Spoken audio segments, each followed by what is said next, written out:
What's up, YouTube? WK Dad Team DKF. You know what time it is. It's time for the greatest decks of past formats. We're going to be covering the April 2005 through October 2005 ban list.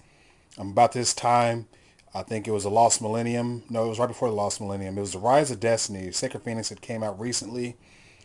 This is the June YCS of, I think it was New Jersey. Ryan Hayakawa won that one. I had the pleasure of playing Ryan Hayakawa on a few times at different SJCs. And we're going to feature his winning deck. And here it is.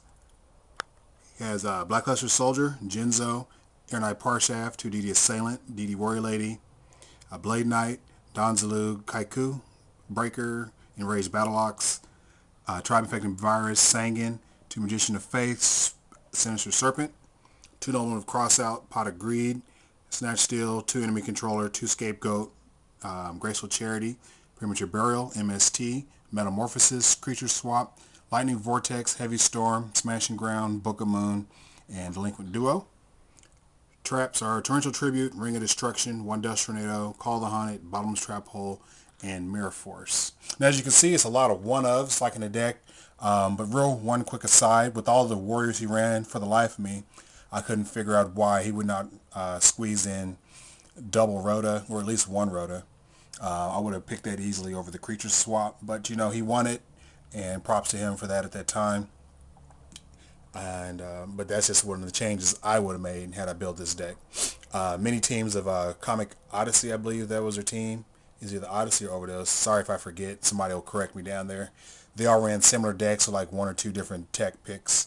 But yeah, these guys were a powerhouse. I think Cyberstein was a prize. And yeah, they got in there.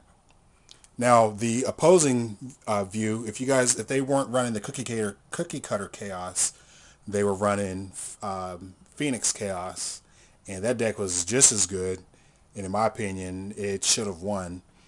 The deck list goes Blackluster Soldier, Sacred Phoenix Nexus, Airknight Parshath, Jinzo, Reflect Bounder, Exile Force, DD Warrior Lady, Tribe-Infecting Virus, Breaker, Sangan, Morphin Jar, 3 Repentance Magician, Hand of Nexus, 2 Magician of Faith, Sinister Serpent, Premature Burial, Lightning Vortex, Snatch Steal, MST, Heavy Storm, 2 Book of Moon, Delinquent Duo, Graceful Charity, Pot of Greed, 2 Crossout, Swords, 2 Enemy Controller, 2 Scapegoats, Mirror Force, Call the Haunted, Ring of Destruction, Magic Cylinder, and Torrential Tribute. This deck was piloted by Roberto Martinez. I think that, yeah, Roberto Martinez. That's right.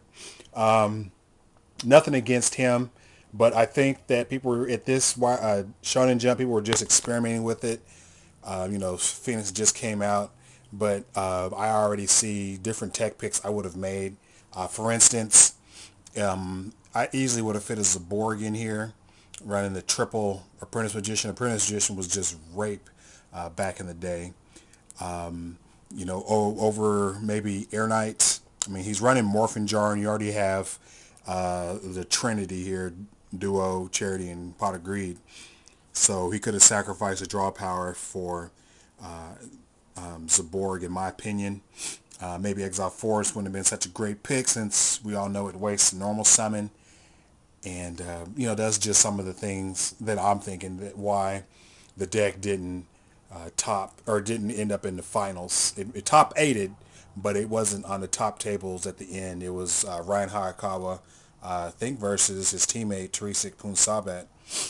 And like I said, I honestly think that with some minor tweaks of this build, it easily could have been on the top tables at the end, and probably could have won. Simply because at the time, you guys should look at the deck, the ban list.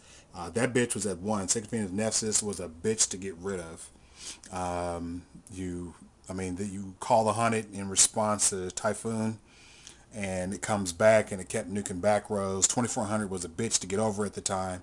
The best thing you can do was either DD Warrior Lady, DD Assailant, Bottomless Trap Hole, or Blackluster Soldier, remove it. But it was so easy because you can fetch it with a Apprentice Magician. Apprentice Magician gets Hand of Nexus. Sangan gets Hand of Nexus. You run double goats. You got Snatch Steal. You know, you enemy controller off a goat and take their monster, summon hand, special summon Sacred Phoenix Nexus from your deck. You know, so the card at that time was just absolutely broken. It was like a $50 card at the time. That's how fucking broke it was at that time. All right, so as you can see, I made 2 decks, so hopefully we'll get some playtesting in. Last time, no one had the cards. Nobody wanted to take the time to build the deck, so I built 2 decks of the different camps at the time, and I think that's what I'm going to do. It'll allow to get some videos up of some duels of those formats, and hopefully you guys be looking out for that. Let me know what you think down below. If you have some duels of this format, please make them a video response to this video, and hopefully some upcoming videos of this format. And hope you guys enjoyed it again. WK Dad, Team DKF, and I'm out.